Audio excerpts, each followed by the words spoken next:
Hogeita bigarren ipuinak, gizona eta ogi gaztaia. Ogi gaztaia berdin erbi nudea, berdin komadreja.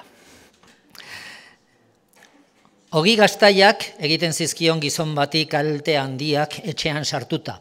Itoaz olio eta usoak, eta janaz arrautzak. Ipini zion lakioa edo gatibugarri bat eta erori zen bertan. Aurkitu zuen gizonak, atsegin osoz, oinetik gatigatua eta diotsa. Kaltegin zitala, erori aiz geroenean. Aspaldiko egunetan ondo bizi izan aiz nire olio eta usoekin. Erantzun zion buruz bera edo umilki ogi gaztaiak. Nire jauna, hori egia da, baina oroi bedi naizela zaguzale eta harrapatzailea. Garpitu dio dala, berorri, etxea piztia zitaloietatik. Ni nabilen lekuan ez da katu beharrik.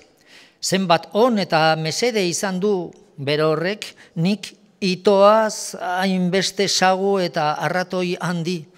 Aurreratu ditu, berorrek, gutxienez anega bi gari, lau anega hartoale, arroa erdi urdai. Aipatu gabe, sagar, gaztaina, gazta eta gozotan harrapatu eta irentxioei dituztenak.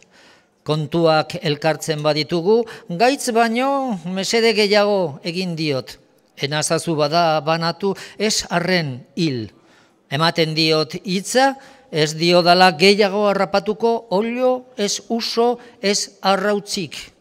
Eta geldituko naizela berorren etxean katu orde, ezer kosta gabe.